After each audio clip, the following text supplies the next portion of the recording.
What if I told you that the secret to going global is starting local? What if the key to international recognition isn't hidden in grand product launches, viral videos, or the illusion of overnight success? What if the path to true, lasting impact starts in the most unexpected of places? In the small, in the local, in the slow, patient mastery of your own space. Welcome to the road to global success. This isn't a roadmap filled with shortcuts or gimmicks. This is a journey rooted in something much deeper, both ancient in wisdom and modern in application. Today, we're exploring the quiet power behind a phrase you've probably heard before, but may never have fully embraced. Think global, act local. Now, that's more than a marketing tagline. It's more than a clever turn of phrase. It's a mindset, a philosophy for life and business. And when you live by it, you stop chasing attention and start earning respect.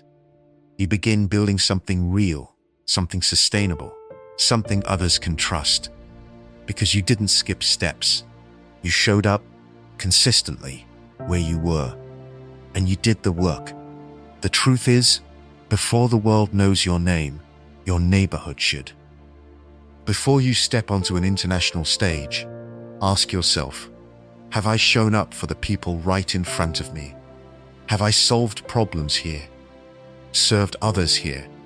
Refined my craft here? Until excellence became my reputation, not just my aspiration. You see, global success isn't a sudden leap. It's a ripple effect. One that begins with a single act of service, a single solved problem, a single audience who knows you're the real thing. And from there, it grows. Quietly at first, then steadily, then seemingly all at once.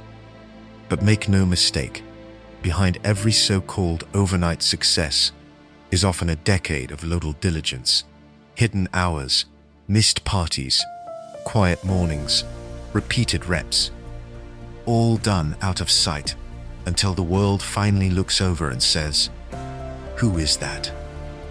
So if you have a vision for something bigger than yourself, I encourage you, don't rush to scale it. Root it, nurture it, master it, right where you are. Be so good at what you do, right where you are, that the world has no choice but to look your way. Because before you conquer the world, you must command your corner of it. So without further talk, let's explore how a global dream starts with a local start. I'll take this in segments to help it sink in deeply. But before we start, please subscribe to help us bring more life-changing videos like this. Like and leave a comment. Segment 1. The wisdom behind the quote. Think global, act local. The phrase, think global, act local, sounds like the kind of phrase you'd find in a leadership book or tucked into a keynote address. Something that maybe a philosopher or strategist dreamed up while pondering the future of humanity. But that's not where it came from. It actually emerged from the environmental movement, not the lecture halls, but the front lines of people trying to make the world worth living. People who knew that real change didn't start in a boardroom or a broadcast. It started in backyards, neighborhoods, communities. Still, this idea, this wisdom, it goes back further than that. Long before we were talking about global economies, digital platforms, or carbon footprints, ancient minds were already speaking to this truth. Confucius, thousands of years ago, said that the man who moves a mountain begins by carrying away small stones. Just picture that for a moment. Not a grand gesture, not one heroic push, but a quiet, steady act. A stone, then another. Progress, slow enough to be missed by those who aren't paying attention, but unstoppable to those who are. We live in a world that's obsessed with going big. Bigger platforms, bigger reach, bigger followings, bigger goals. And none of that is wrong. But we often forget the foundation. You can dream of changing the world, and I hope you do. But dreaming is not building. Vision is essential, but vision without execution is just a daydream. And that path, the one that actually leads to something real, always starts with what's in front of you. Your street, your circle, your tiny corner of the internet, your audience of 5, maybe 3, maybe 1. That's where your mountain starts. That's where your voice gets tested, where your consistency is shaped, where your message is refined. That's where you prove, not to the world, but to yourself, that you're ready for more. Because thinking globally is about seeing the full picture, but acting locally is about taking the first step. It's easy to get caught up in the vision, to dream of someday when the world knows your name, someday when your idea takes off, someday when the impact is obvious and the crowd is loud. But the real work is done in obscurity. It's done when no one is watching, when the numbers are small and the applause is absent. That's where greatness is born. That's where people become trustworthy. That's where missions become movements. So yes, think globally. Think about what you want to change. Think about the future you want to be part of, that your ideas stretch far and your goals rise high. But while you're reaching, don't forget to plant your feet firmly in the ground beneath you.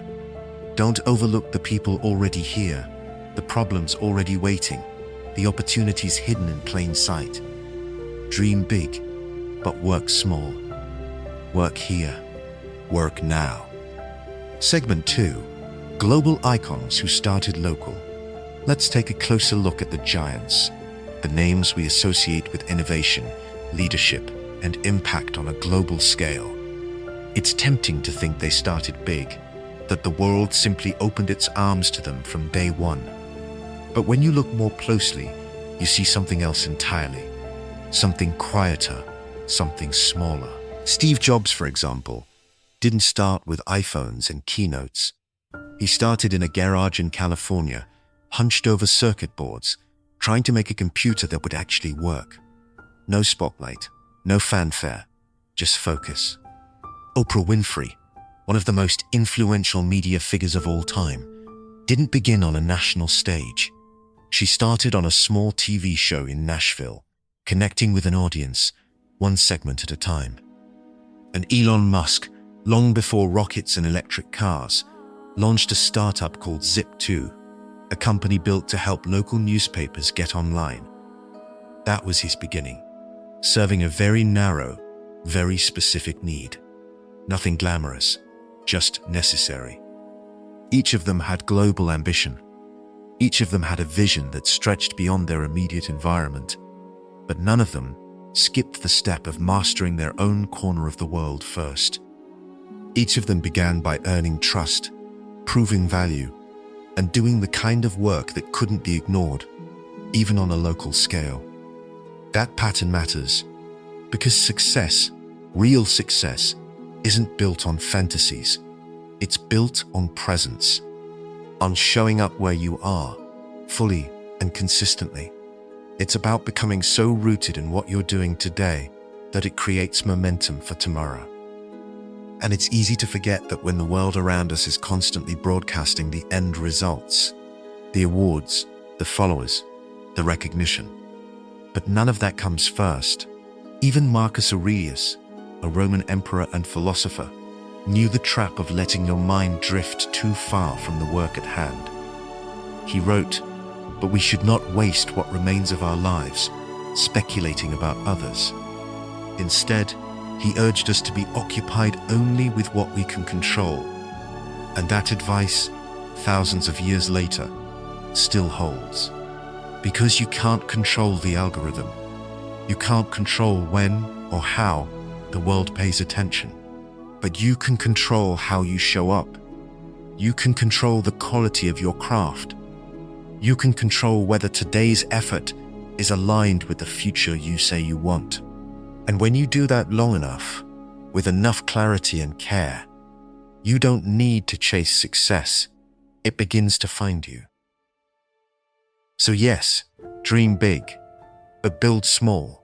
Start where you are. Do it well. Make it matter.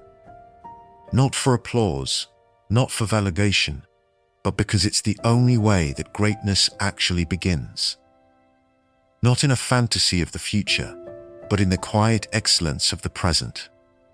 And in time, that quiet work becomes something undeniable, something unstoppable, something global.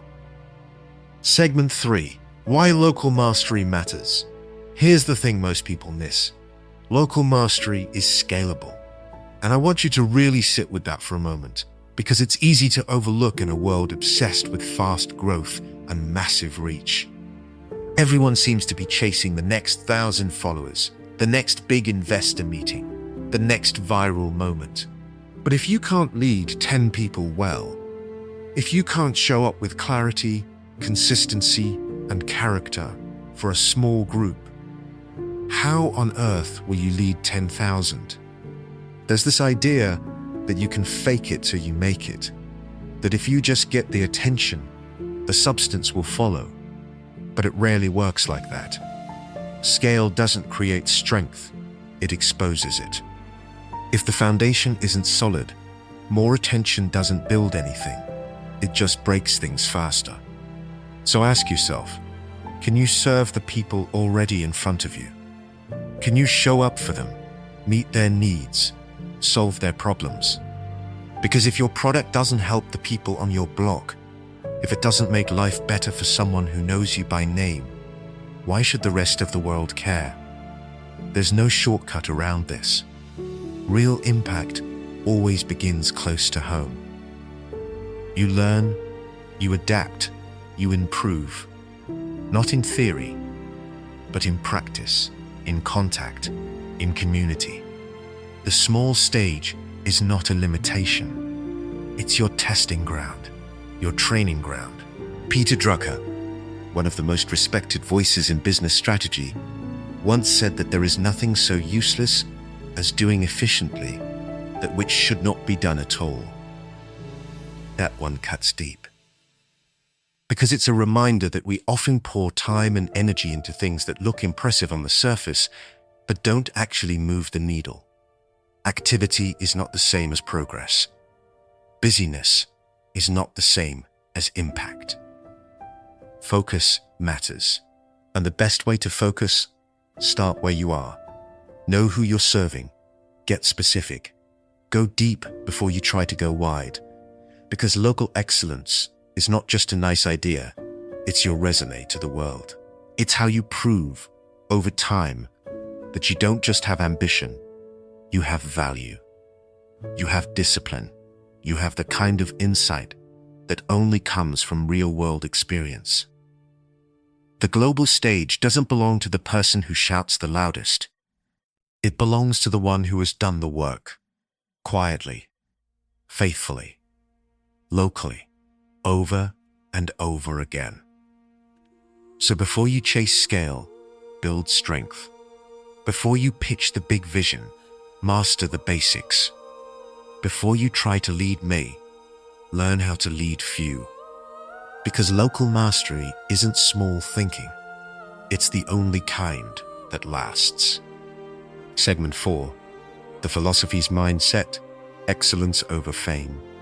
Socrates never set out to be famous. That wasn't the goal. He didn't chase crowds or try to leave a legacy in marble or gold. He simply walked the streets of Athens, day after day, asking questions, listening, challenging assumptions, living simply, speaking honestly, and sharpening the way he thought, not for applause, but for truth. He believed that before you could hope to move others, you had to move yourself.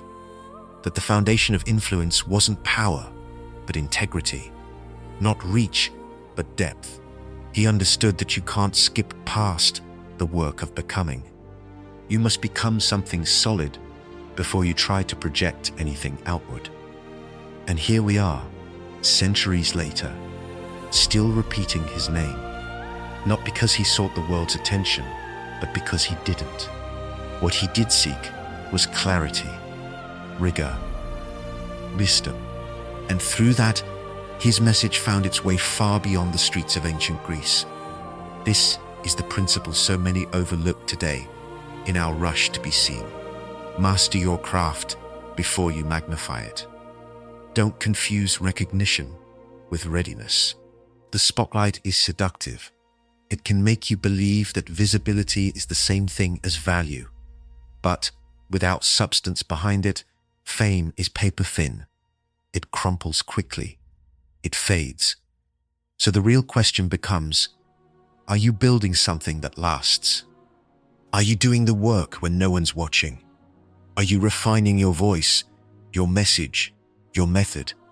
Not just so it can go viral, but so it can stand the test of time. We all want to matter. We want our work to be heard, to be seen, to be shared. There's nothing wrong with that desire, but attention without preparation is a setup. It can crush more than it elevates. Socrates didn't have followers in the modern sense, but he had a practice. He had principles, and those endured. You don't need millions to start. You need commitment. You need a standard, a willingness to stay with the process, even when it's quiet, even when no one's clapping yet. Because that's when mastery is forged, in the silence, in the effort, in the parts no one sees. And once you have that, once your foundation is steady and your craft is true, then by all means, share it, spread it, let it ripple outward. But not from a place of ego, from a place of earned strength, of clarity, of depth. Because fame without mastery fades, but mastery, real mastery, echoes.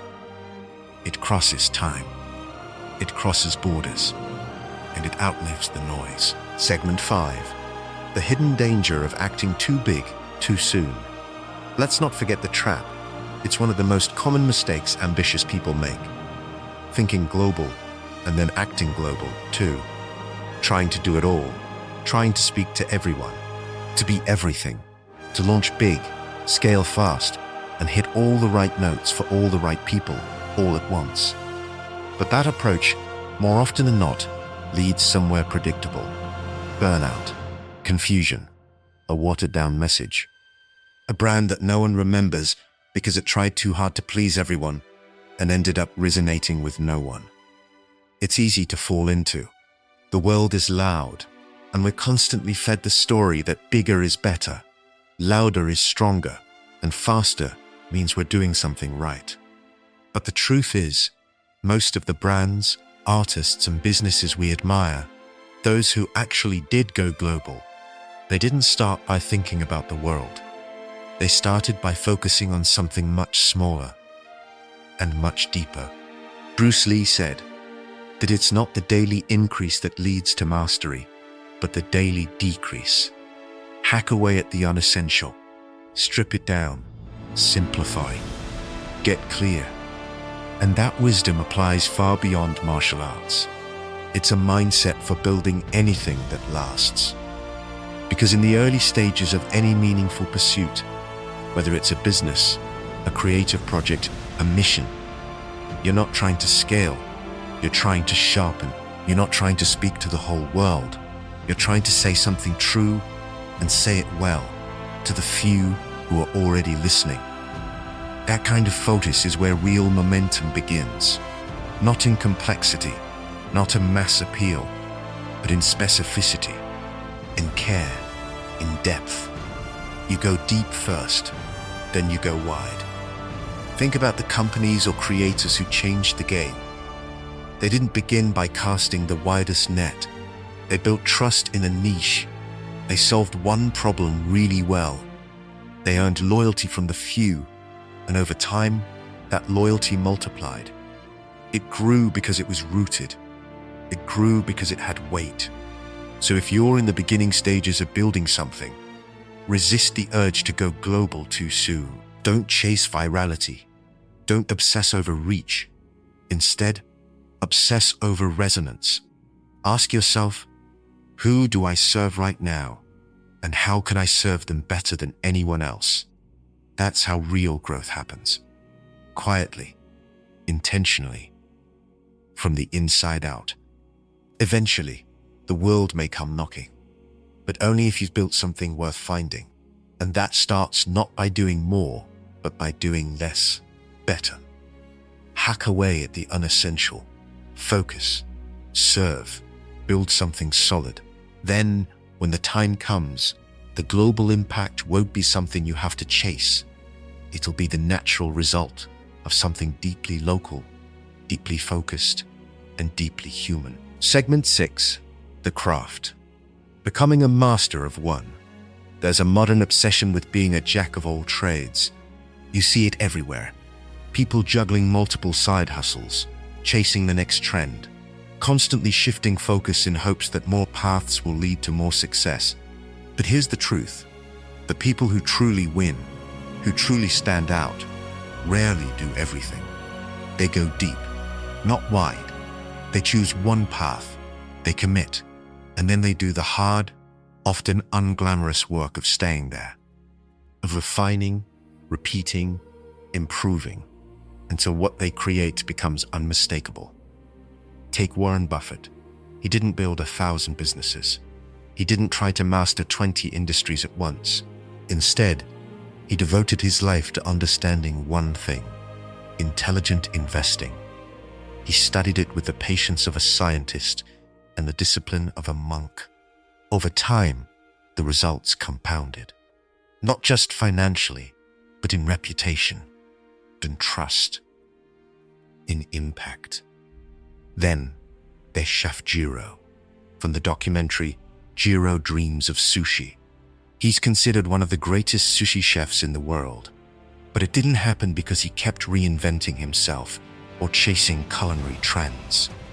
Jiro chose one dish, one tradition, one path, and he gave his life to it. Every day he showed up to improve something small: how the rice was cooked, how the fish was cut, how the balance of taste could be refined just 1 degree further. This kind of devotion isn't popular. It doesn't go viral, but it builds something stronger than likes or followers. It builds mastery. And mastery, unlike hype, doesn't fade. Aristotle, centuries before any of us, understood this. He believed virtue wasn't found in single grand gestures. It lived in repetition, in habit. He said, "We are what we repeatedly do." Excellence, then, is not an act.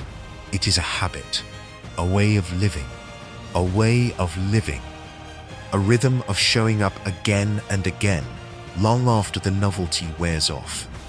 That's what separates the good from the great. That's what turns skill into legacy.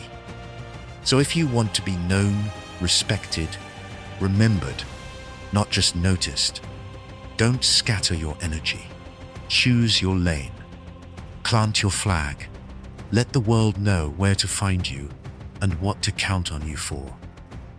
And then commit to being excellent there, not once, but always. In the end, global respect doesn't come from doing everything. It comes from doing one thing so well that no one else can touch you. So go deep, become undeniable, dash, and let the world come to you. Segment 7, the strategy of expansion, from local to global. So how do you scale local success? It's a question that often comes after the first whiff of momentum. You've built something, it's working. People are paying attention. Maybe not the whole world, but enough that you can feel the traction. Now you're wondering, how do I take this further? How do I grow it without losing what made it special? Well, here's the truth. Scaling isn't magic. It's not luck. It's not about chasing trends or getting louder. It's about being deliberate, strategic, rooted in the same principles that made the small version work. You start small, and you stay precise. You don't try to be everything to everyone. You serve a specific audience clearly and consistently. You listen, you learn. You get to know their needs so well that your solution doesn't just help, it feels made for them. Because it is. Once you're doing that, Once you're trusted, once people are coming to you, not just because you exist, but because you've become essential, that's when you start to own your space. That's when you stop being one option among many, and that stop becoming the go-to, the expert, the name people recommend without hesitation. But even then, you don't rush to grow. You build structure, you systematize. You take what works and you ask yourself, how do I do this again? How do I repeat it without watering it down? You don't just expand, you refine. You turn your success into something that can scale, not just wider, but deeper. And when it's time to replicate, you do it with care. You don't copy-paste, you adapt. You honor the heart of what got you here, the quality, the intent, the soul of the craft. And you carry that with you into new places, new markets, new opportunities. Look at Amazon. It started by selling books, just books. They got good at that. Fast, affordable, reliable. And once they had it down, once they had the systems and the trust, they didn't just scale. They evolved. They sold everything, but they never forgot what made people believe in them in the first place. Or take Apple. They didn't launch as a lifestyle brand. They built computers, great ones.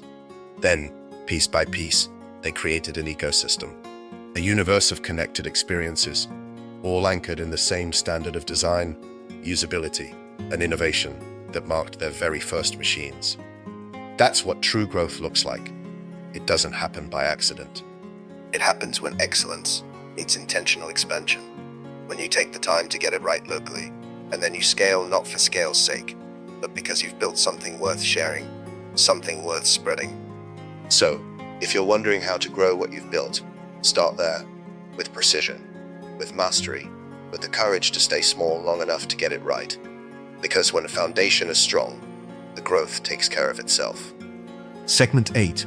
Culture, community, and local relevance. Never underestimate the power of local relevance. In a world that seems obsessed with scale, with reach, with going viral and crossing borders, it's easy to forget just how powerful it is to be known and trusted in your own space. But local relevance, that deep understanding of the people, the culture, the heartbeat of a place, isn't a stepping stone to something greater. It is the foundation. To act locally means to be rooted, to be present, to listen. It means you don't just speak to a place, you speak from it. You understand the rhythms, the values, the unsaid things that shape how people live and what they care about. And when your work grows out of that kind of soil, it has weight, it has texture. It feels real, not theoretical, not copied and pasted from somewhere else. The Nigerian writer Chinua Achebe once said that proverbs are the palm oil with which words are eaten. It's a beautiful reminder that communication, real, effective, lasting communication, isn't just about clarity. It's about flavor. It's about speaking in a way that feels familiar, even when the message is new. And that only comes from being immersed in the world you're speaking to. So when you think about global success, don't picture something sterile and polished, stripped of identity. Don't imagine a watered-down message meant to appeal to everyone but belonging to no one. Global success isn't built on generic ideas. It's built on ideas that resonate so deeply with a few, they become impossible to ignore by the many. Because people follow what they can feel, they support what they understand, and they're drawn to what feels human, not manufactured. If your work doesn't connect where you are, it won't magically connect somewhere else. But if it does, if it lands in your community, if it stirs something in the people around you, if it becomes part of their story, then you've created something real, something portable, something you can carry with authenticity into any room, any city, any country, and it will still ring true. The truth is, the more grounded you are in the local, the more powerful your voice becomes in the global. Not because you're trying to sound big, but because you've learned to sound true. So stay close to where you are, listen well, speak with care, and don't be in such a hurry to scale that you miss the gold that's already right beneath your feet. Let your relevance grow from your roots, and trust deeply that that's where your reach begins. Segment 9. The balance. Vision without vanity. Think global. You've probably heard that phrase before. Maybe you even aspire to it. But let's be clear, thinking global doesn't mean becoming famous. It doesn't mean chasing virality or obsessing over reach. That's not the heart of it. To think globally is to step back and see your work in the context of the world. Not just your industry, your market, or your metrics, but the broader human story. It's about understanding that what you create, what you build, how you show up, it all lives inside a much larger fabric. And if you're intentional, it can be woven into that fabric with purpose and permanence. This is about legacy, not just likes. It's easy, especially today, to fall into the trap of equating visibility with value. If it's seen by many, we think it must be worth something. If it spreads, it must matter. But legacy isn't built on impressions. It's built on intention, on the clarity of your contribution, on whether your work still holds up when the trend dies down, when the applause fades, when no one is watching. The Stoic philosopher Epictetus once said, "First say to yourself what you would be, and then do what you have to do." It's a simple line, but it cuts straight through distraction. Before you take action, decide who you are. Decide what you stand for. Let your identity, not the algorithm, shape your decisions. So many people move fast without ever asking why. They chase opportunity, status, momentum, but never stop to ask whether the ladder they're climbing is even leaning against the right wall. But if you know the why behind your work deeply, clearly, that knowledge becomes your compass. It tells you not only what to pursue, but how to pursue it. It shapes how you design, how you speak, how you serve. And that kind of clarity doesn't just keep you grounded, it elevates everything you touch. Because the goal isn't just expansion. Anyone can scale, but not everyone grows with integrity. Not everyone grows in a way that lifts others, that leaves things better than they found them. To think global is to think beyond yourself, not just how far your voice can reach, but how deep your impact can go. Not just how many people follow you, but how many lives are better because of what you do. So don't aim merely to be seen. Aim to be remembered for the right reasons. Aim to build something that matters, something that lasts, and let that be the measure of your success. Segment 10. Final word. Your local stage is a global seed. Let me leave you with this. The place where you are right now, your garage, your bedroom, your quiet apartment, your small city that barely shows up on a map, it is not a limitation. It is not holding you back. It's not something to escape. It is a launch pad. And what you build here, how you show up here, what you choose to do with this chapter, it all matters more than you think. We live in a world obsessed with scale, with big numbers, big platforms, big headlines. It's easy to feel like your work doesn't count until it's seen by thousands. But that's a lie. It counts now. Because if you can't be great in the small, you won't magically become great when the spotlight hits. If you can't serve the people in front of you with care and excellence, how will you serve the world?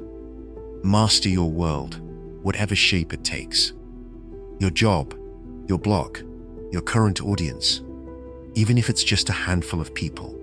Build with intention. Lead with integrity. Deliver the best of what you've got, not for applause, but because that's who you are. That's how legacies are born. See, global success doesn't look like a lightning strike. It's not a viral moment or a lucky break. It's a slow burn, steady, quiet, almost invisible at times. It's fueled by showing up when you don't feel like it, by choosing clarity when chaos would be easier, by loving your craft enough to do it right, even when no one's watching. And so, yes, think globally. Let your vision stretch to the far corners of the world. But when it comes time to move, to act, to take the next step, treat it like it matters. Because it does. The next conversation, the next draft, the next delivery, the next hard decision, it all adds up. It's all part of the story you're writing with your life. Your legacy doesn't start when you finally get your big break. It starts right now. Right here, in this place, in this moment, with the next thing you choose to do.